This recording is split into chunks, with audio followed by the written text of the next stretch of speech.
अभी हमने पीछे पढ़ा था सर्कुलर मोशन। सर्कुलर मोशन क्या है आप सब अच्छी तरह जानते हैं। कोई भी एक पॉइंट पार्टिकल अगर सर्कुल पर मूव कर रहा है तो उसका मोशन सर्कुलर मोशन है।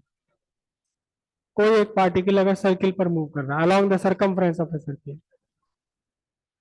लेकिन जब बहुत सारे पार्टिकल्स एक साथ सर्कुलर मोशन में है तब ये उस पूरी बॉडी का मोशन कहलाता है रोटेशनल मोशन। जैसे कि आपके सर पर चलता हुआ पंखा इस समय रोटेशनल मोशन में है, लेकिन इसकी पंखड़ी पर आप कहीं एक मार्क अगर लगा दें, एक बिंदी आप ब्लैक स्पॉट इसके ऊपर लगा दें छोटा सा, तो चलते हुए पूरा ब्लैक स्पॉट साफ आपको सर्किल बनाता हुआ दिखाई देगा। इस फैन का कोई एक पार्टिकल अगर आप मोशन में ऑब्जर्व करते हैं तो उस एक पार्टिकल का मोशन है सर्कुलर। और ये फैन बहुत सारे मिलियंस ऑफ पार्टिकल्स से मिलकर के बना हुआ है जो सब के सब सर्कुलर मोशन में है, अलग अलग सर्किल पर अलग अलग रेडियस पर। तो अब इस पूरी बॉडी का मोशन कहलाता है रोटेशनल मोशन।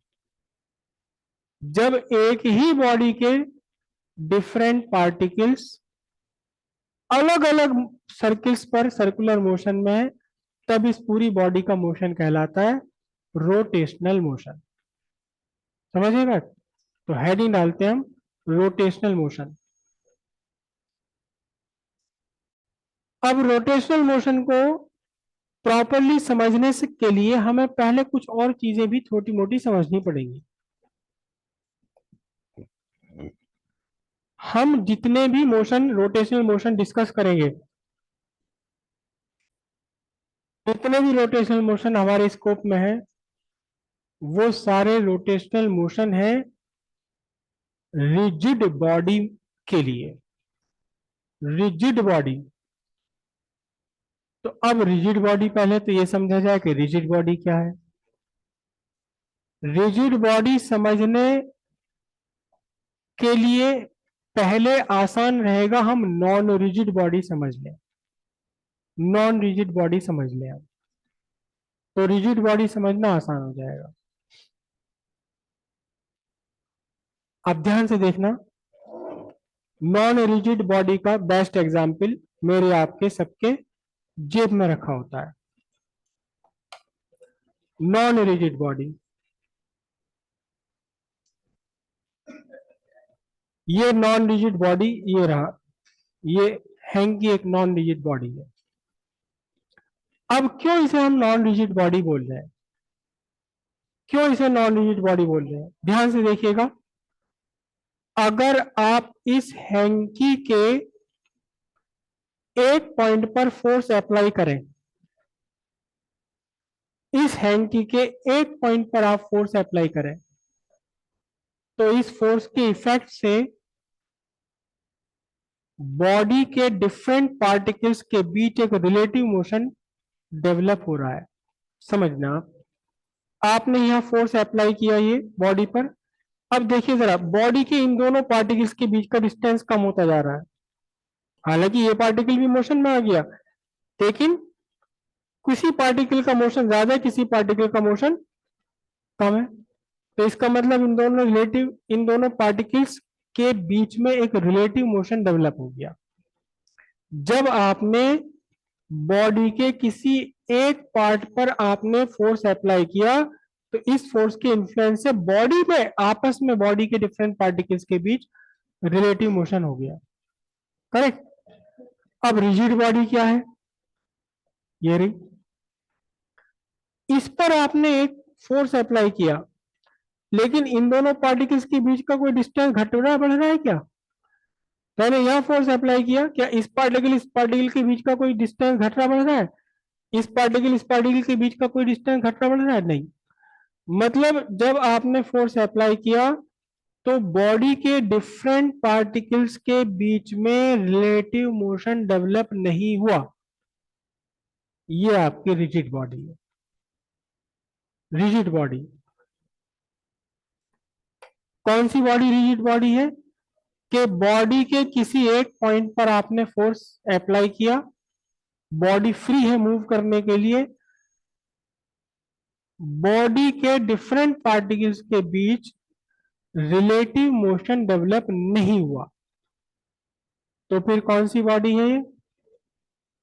और अगर बॉडी के किसी एक पॉइंट पर फोर्स अप्लाई करके बॉडी के आपस में ही डिफरेंट पार्टिकल्स के बीच में रिलेटिव मोशन आ गया, कोई धीरे चलने लगा, कोई कम चलने लगा, कोई चला ही नहीं, तो अब ये बॉडी कैसी है? नॉन रिजिड बॉडी है। ठीक है, हेडिंग डालते हैं non rigid body.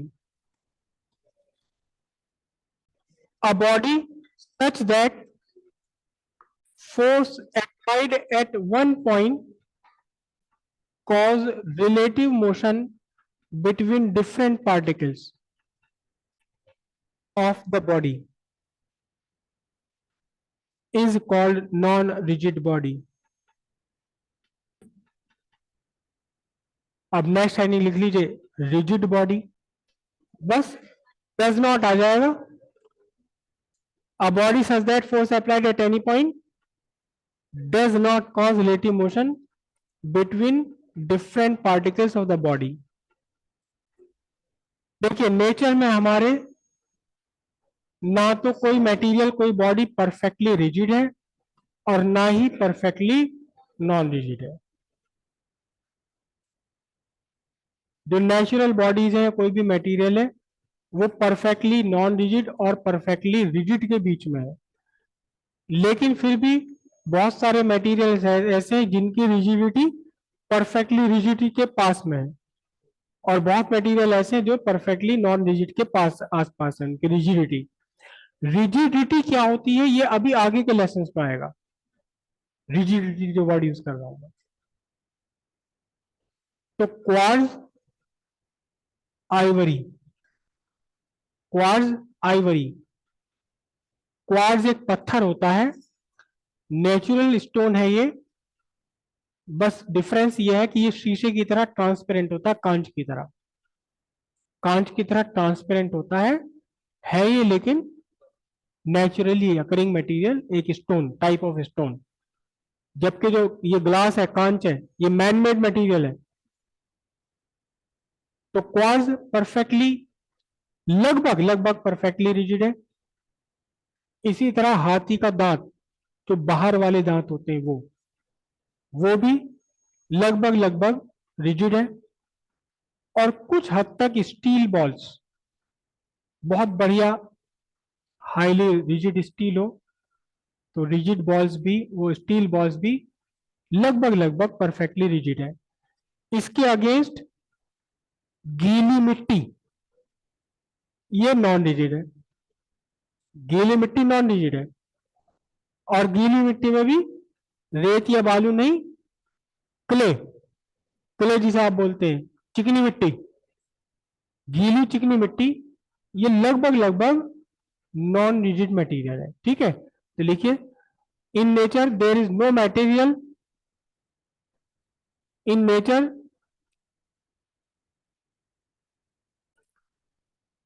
is perfectly rigid or perfectly non-rigid. Still, quartz and ivory, still quartz, Q-U-A-R-T-Z, Q-U-A-R-T-Z, quartz and ivory, I-V-O-R-Y, quartz and ivory, I-V-O-R-Y, bracket में लिख लो हाथी का दांत, दिखाने वाला हाथी दांत, are nearly perfectly rigid, are nearly perfectly rigid, and clay is, and clay, clay का मतलब ही गीली मिट्टी होता है, and clay is perfectly nearly non-rigid, and clay is nearly non-rigid.